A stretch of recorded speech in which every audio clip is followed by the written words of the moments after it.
나눔을 하게 되었고, 저는 오늘 나눔을 하게 된 성남순 순장 서중원 형제입니다. 사실 성도가 이 자리에 나오는 것만으로도 굉장히 두렵고 떨리는 일인데, 그래도 하나님께서 주신 마음을 잘 나눠보도록 하겠습니다. 그럼 오늘 본문 말씀 함께 읽어보도록 하겠습니다. 요한복음 7장 25절부터 36절까지의 말씀인데, 제가 한 절, 여러분이 한 절 교독하면서 읽도록 하겠습니다. 그럼 제가 25절을 먼저 읽도록 하겠습니다. 예루살렘 사람 중에서 어떤 사람이 말하되 이는 그들이 죽이고자 하는 그 사람이 아니냐.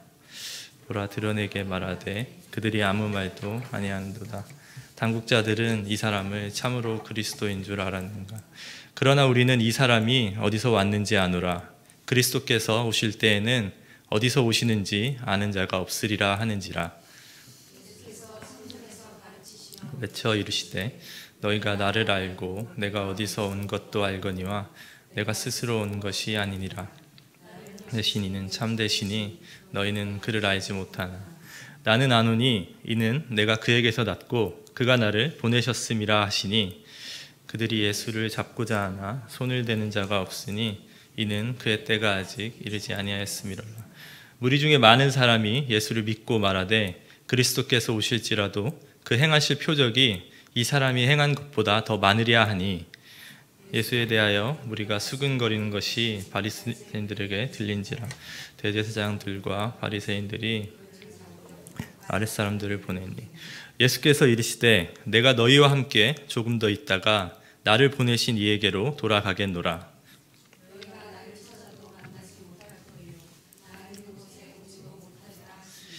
이에 유대인들이 서로 묻되 이 사람이 어디로 가기에 우리가 그를 만나지 못하리요.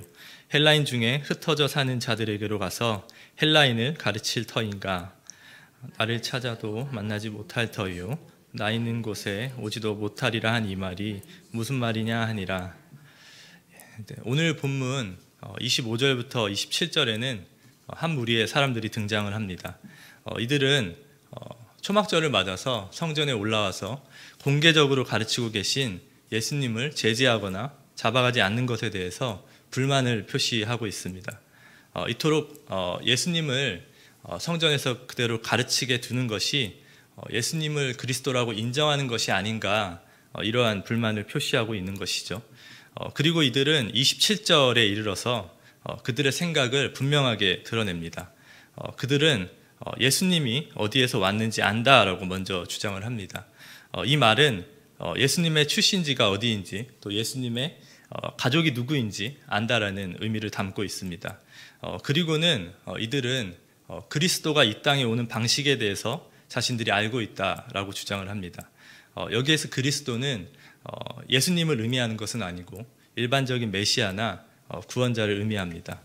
그들은 구원자가 이 땅에 온다면 어디에서 오는지 아는 자가 없을 것이다, 이렇게 이야기하고 있습니다. 이들의 주장을 정리해 보면 아마 이런 의미가 아닐까 합니다. 내가 메시아에 대해 좀 아는데 메시아는 절대 사람들이 어디에서 오는지 알 수 없을 것이야.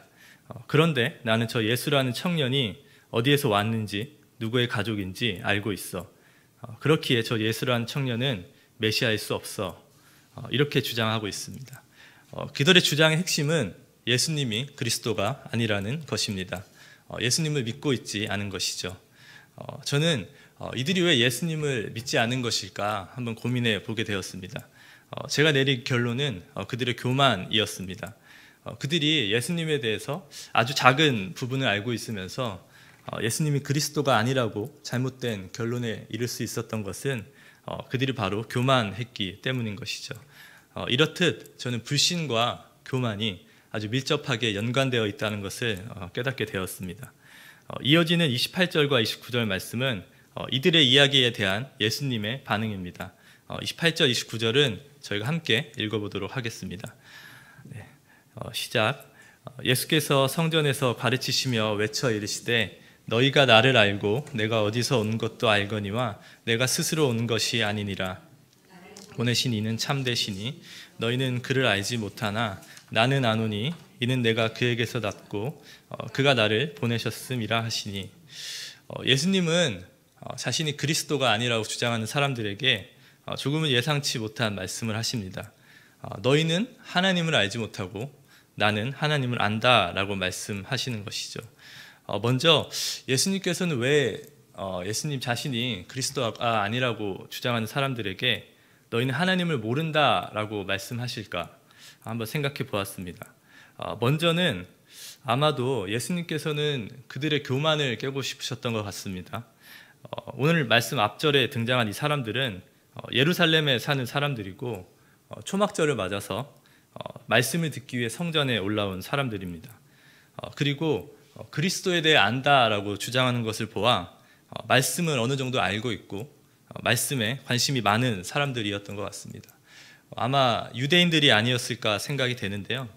아시다시피 유대인들은 자신들이 하나님께 선택받은 민족이고 누구보다 하나님을 잘 안다는 생각을 가진 사람들입니다. 그런 그들에게 너희는 하나님을 모른다라는 말씀은 굉장히 큰 충격으로 다가왔을 것입니다. 예수님께서는 그들의 잘못된 세계관과 그 기저에 깔려있는 그들의 교만함을 통째로 흔들고 싶으셨던 것 같습니다. 그리고는 아주 중요한 말씀을 하시는데요. 내가 그에게서 났고 그가 나를 보내셨다라는 말씀입니다. 여기에서 내가 그에게서 났다라는 표현은 예수님과 하나님이 하나이심이 그런 의미가 담겨 있습니다. 또 그가 나를 보내셨다라는 말에는 하나님은 예수님을 보내신 분이고 예수님은 스스로 오지 않고 하나님으로부터 보냄을 받아서 이 땅에 오신 분이라는 의미가 담겨 있습니다. 이 두 가지 표현은 모두 하나님과 예수님의 관계에 대해서 보여주고 있는 말입니다. 이처럼 하나님과 예수님은 하나이시고 때려야 뗄 수 없는 관계임을 예수님께서는 말씀하고 계신 것입니다. 그렇기 때문에 예수님께서는 예수님이 그리스도가 아니라고 주장하는 그 사람들에게 너희는 하나님을 모른다라고 말씀하고 계셨습니다. 저는 이 대목에서 마태복음 16장에 나타난 베드로의 한 고백이 생각이 났습니다. 예수님께서는 마태복음 16장에서 제자들에게 너희는 나를 누구라 하느냐 이렇게 물으십니다. 그 물음에 베드로는 주는 그리스도시요 살아계신 하나님의 아들이시니이다 라고 대답을 합니다. 이 고백을 자세히 살펴보면 먼저 베드로는 예수님이 구원자이심을 고백하는 동시에 예수님과 하나님의 관계에 대해서 명확하게 이야기하고 있습니다. 예수님이 하나님의 아들이시고 하나님이 예수님의 아버지 되심을 깨달아 알게 되었고 그것을 고백하고 있는 것이죠. 베드로의 이 고백은 예수님께서 아주 기뻐하셨던 고백입니다.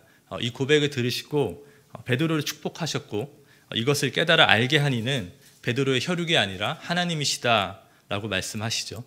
그렇기 때문에 이 고백은 굉장히 온전한 고백이다라고 볼 수 있습니다. 예수님은 이 고백 위에 교회를 세우겠다 선포하셨고 그렇기 때문에 교회로 부름받은 우리들은 예수님이 하나님의 아들이시며 하나님과 예수님이 하나이심을 온전히 알고 붙들어야 할 것입니다. 이 믿음만이 우리들의 죄의 문제를 해결할 수 있기 때문입니다. 말씀을 조금 더 읽어보겠습니다.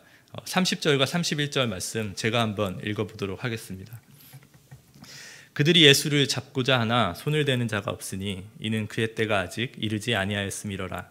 무리 중에 많은 사람이 예수를 믿고 말하되 그리스도께서 오실지라도 그 행하실 표적이 이 사람이 행한 것보다 더 많으랴 하니 30절 말씀에서는 예수님의 말씀을 듣고도 유대인으로 보이는 그 사람들이 여전히 예수님을 잡고자 하는 마음을 가지고 있는 것을 알 수 있습니다.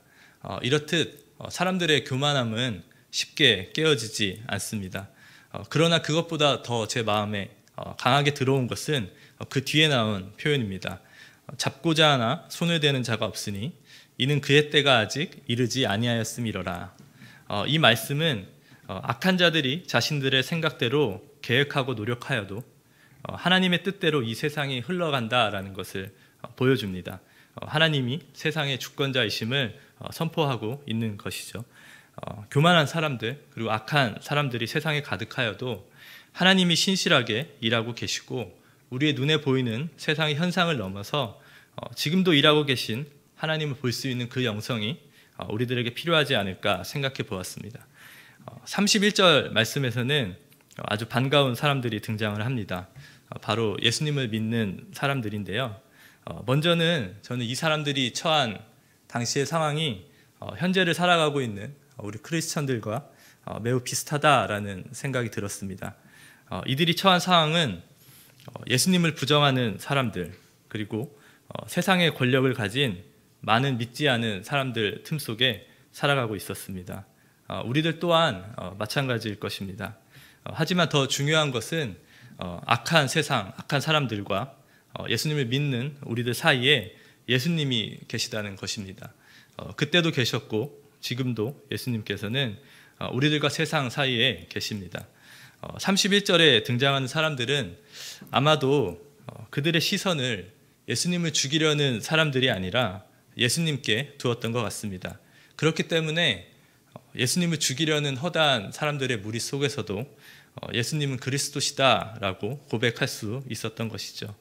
마찬가지로 우리도 세상 속에서 살아가지만 세상의 소리보다 예수님이 더 크고 가깝게 느껴진다면 우리가 어디에 있든 무엇을 하든 예수님이 그리스도이심을 증거하는 삶을 살아갈 수 있지 않을까 묵상해 보았습니다.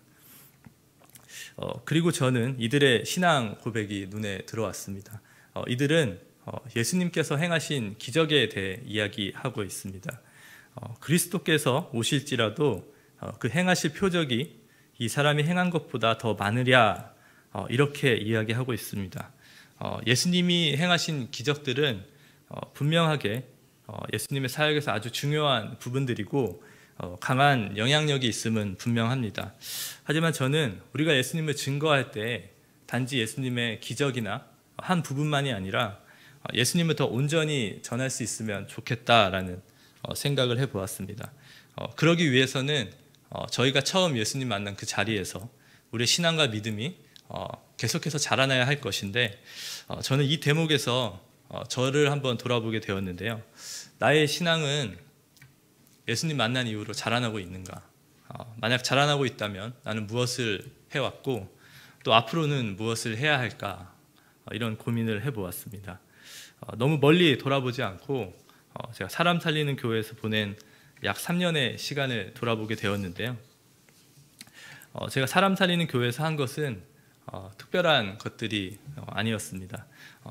주로 말씀, 예배, 선교에 집중을 하게 되었는데, 처음 우리 사람 살리는 교회에 와서 더 바이블을 통해서 하나님의 말씀을 듣게 되었습니다. 저에게는 아주 강렬한 경험이었고 하나님의 말씀이 저의 세계관을 뚫고 들어오게 되었습니다. 그리고 예배하게 되었는데요. 특별히 저는 그 예배팀에 소속이 되어서 예배를 준비하고 예배가 잘 흘러가게 돕는 일을 하게 되었습니다. 그 시간들을 통하여서 제가 깨닫게 된 것은 하나님은 우리들의 예배를 참으로 기쁘게 받으신다.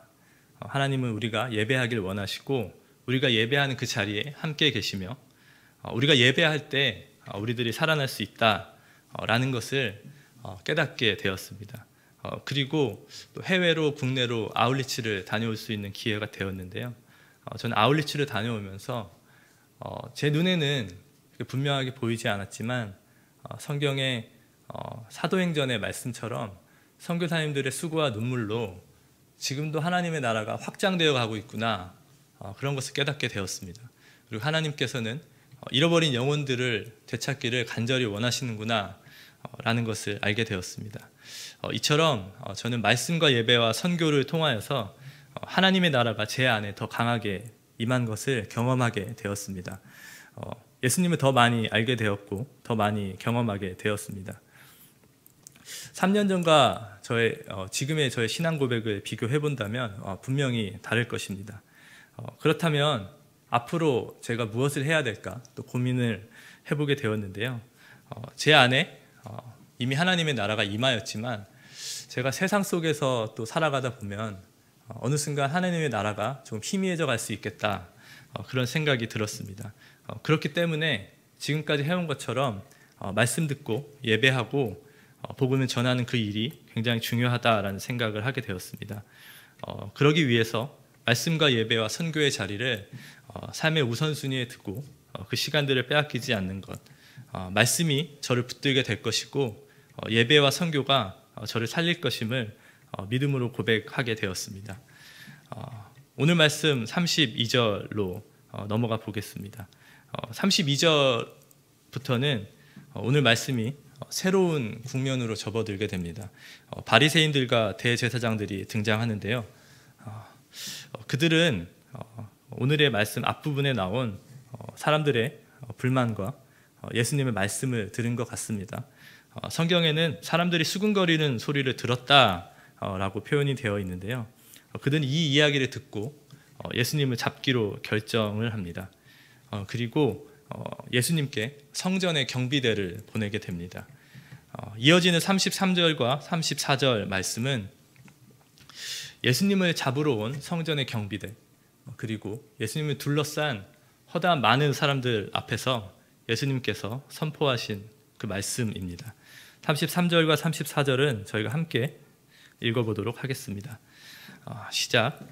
예수께서 이르시되 내가 너희와 함께 조금 더 있다가 나를 보내신 이에게로 돌아가겠노라. 너희가 나를 찾아도 만나지 못할 터이요 오지도 못하리라 하시니. 저는 이 말씀을 먼저 읽고 예수님의 태도가 굉장히 감동이 되었습니다. 앞서 말씀드린 것처럼 예수님이 처하신 상황은 예수님을 잡고 죽이기 위한 사람들에게 둘러싸여 있었고, 이들뿐만 아니라 성전에 둘러싸인 아주 많은 사람들이 과연 저 예수라는 분이 무슨 말씀을 하실까 이렇게 집중을 하고 있는 상황인 것이죠. 그러나 긴장된 순간에 예수님께서는 아주 담대하게 선포를 하십니다. 내가 너희와 함께 조금 더 있다가 나를 보내신 이에게로 돌아가겠노라. 이 말씀은 예수님께서 자신의 때와 또 하나님의 계획을 온전히 알고 있었다라는 것을 볼 수 있습니다.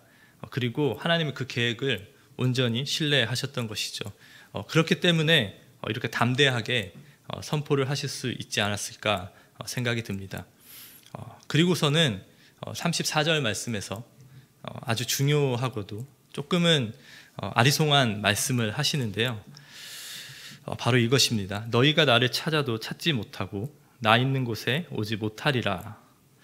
이 말씀이 무슨 뜻일까? 처음 보았을 때는 마치 바리새인들과 대제사장들에 대한 일종의 저주 같은 표현인가 이런 생각도 해보게 되었습니다. 조금 더 읽다 보니 이 34절 말씀은 예수님께서 자신을 조금 객관화해서 표현하고 있는 말씀이 아닌가 이런 생각이 들었는데요. 34절 말씀에서 너희가 나를 찾아도 만나지 못할 터이요. 여기에서 나는 예수님 자신을 의미하기도 하지만 일반적인 구원자 메시아를 의미하기도 하는 것 같습니다. 그리고 나 있는 곳에 오지도 못하리라. 이 부분에서 나 있는 곳은 예수님이 이 땅에서 거하실 처소를 의미하기도 하지만 천국을 의미하기도 합니다. 결국 이런 뜻이 아닐까 합니다. 너희가 너희를 구원해 줄 메시아를 찾으나 찾지 못할 것이다. 왜냐하면 내가 바로 그 구원자인데 너희가 나를 믿지 않기 때문이다. 천국은 나를 믿는 자들이 올 수 있는 바로 그런 곳인데 너희가 나를 믿지 않는다면 천국에 이르지 못할 것이다. 예수님은 구원과 천국에 대해서 말씀하고 계셨습니다. 저주가 아니라 복음을 이야기하고 계셨던 것이죠. 예수님의 이 말씀에 대한 사람들의 반응이 35절과 36절에 나타나 있습니다. 35절과 36절을 저희가 함께 읽어보도록 하겠습니다. 시작. 이에 유대인들이 서로 묻되 이 사람이 어디로 가기에 우리가 그를 만나지 못하리요. 헬라인 중에 흩어져 사는 자들에게로 가서 헬라인을 가르칠 터인가. 나를 찾아도 만나지 못할 터이요. 나 있는 곳에 오지도 못하리라 한 이 말이 무슨 말이냐 하니라. 35절과 36절 말씀을 보면 유대인들이 예수님의 말씀을 이해하지 못하고 있다라는 것을 알 수 있습니다. 엉뚱한 이야기를 하고 있죠. 처음 이 말씀을 읽었을 때는 이 유대인들이 영적으로 깨어있지 않고 믿음이 없기 때문에 예수님의 말씀에 온전히 반응하지 못하고 있구나 이런 생각이 들었습니다. 그런데 조금 더 묵상을 하다 보니 이 모습이 굉장히 낯이 익다라는 생각이 들었는데요. 바로 제자들의 모습입니다. 성경에 나온 것을 다 이야기하지 않아도 예수님께서 바리새인들과 사두개인들의 누룩을 조심하라 이렇게 비유적으로 말씀하신 그 말씀에 제자들은 떡을 가져오지 않은 것을 걱정했던 그런 엉뚱한 모습들을 알 수 있습니다. 그리고 예수님께서 비유적으로 표현하신 그 말씀들에 제자들은 이해를 하지 못하고 예수님께 따로 나와 그 비유에 대해서 우리들에게 풀어 설명해 달라라고 요청하는 것을 성경에서 여러 차례 볼 수 있습니다. 이처럼 예수님의 말씀을 온전하게 이해하지 못한 그 원인과 배경은 조금씩 다를 수 있지만 믿는 자들도 깨어있지 않으면 예수님의 말씀에 엉뚱하게 반응할 수 있고 그것을 온전히 이해하지 못할 수 있다. 저도 그럴 수 있고 또한 저도 현재 그러한 모습을 많이 보이고 있다라는 생각을 하게 되었습니다. 그렇다면 이러한 실수를 줄일 수 있는 방법은 무엇일까? 하나님과 나의 관계에서 나는 어떠한 태도를 가져야 하나님의 말씀 앞에 온전히 깨어 있을 수 있을 것인가? 이러한 묵상을 하던 중 빌립보서 3장 10절에서 12절 말씀이 떠올랐습니다. 빌립보서 3장 10절에서 12절을 제가 한번 읽어 보겠습니다. 내가 그리스도와 그 부활의 권능과 그 고난의 참여함을 알고자 하여 그의 죽으심을 본받아 어떻게 해서든지 죽은 자 가운데서 부활에 이르려 하노니 내가 이미 얻었다 함도 아니요 온전히 이루었다 함도 아니라 오직 내가 그리스도 예수께 잡힌 바 된 그것을 잡으려고 달려가노라. 빌립보서 3장 10절에서 12절 말씀은 사도 바울이 쓴 편지입니다. 사도 바울은 무언가를 알고 싶다라고 이야기하는데 특별히 세 가지에 대해 이야기하고 있습니다. 그것은 그리스도, 그리고 부활의 권능, 고난의 참여함. 그리고 바울은 어떻게 해서든지 부활에 이르고 싶다라고 이야기합니다. 처음 이 말씀을 또 접했을 때는 마치 바울이 그리스도와 부활의 권능과 고난의 참여함이 무엇인지 모르고 있는 것인가 이런 의문도 들었습니다. 그리고 아직 구원의 확신이 없는 상태인가 이런 생각도 들었는데요. 우리가 이 빌립보서가 쓰여진 배경과 시기를 안다라고 하면 그러한 뜻이 아니라는 것을 알 수가 있습니다. 빌립보서는 바울이 로마 감옥에 갇혀 있을 때 쓴 편지입니다. 사도 바울이 죽기 몇 년 전에 쓰여진 편지로 바울의 신앙이 절정에 이르렀을 때이죠. 바울이 다메섹으로 가는 그 길에서 예수님의 음성을 들은 이후 약 30년의 시간이 흐른 뒤이고 바울은 그 30년의 시간 동안 누구보다 예수님을 바르게 알고 경험하고 그 고난에 동참하기 위해 자신의 삶을 헌신했던 사도입니다. 그럼에도 바울은 나는 그리스도와 그 부활의 권능과 그 고난의 참여함을 알고자 한다 이렇게 이야기하고 있는 것이죠. 바울의 이 고백에서는 자신이 아는 것과 또 이뤄낸 것들을 내려놓는 겸손함이 있었고 그리고 앞으로도 변함없이 예수님과 함께 예수님을 위해서 살아가겠다는 그러한 갈망이 느껴졌습니다. 저는 이 바울의 고백을 이렇게 요약을 해보았는데요. 나는 그리스도 예수를 더욱 알기 원합니다. 나는 그리스도 예수를 더욱 닮길 원합니다. 이렇게 정리해보고 나니 저한테는 큰 은혜가 되었습니다. 그렇구나.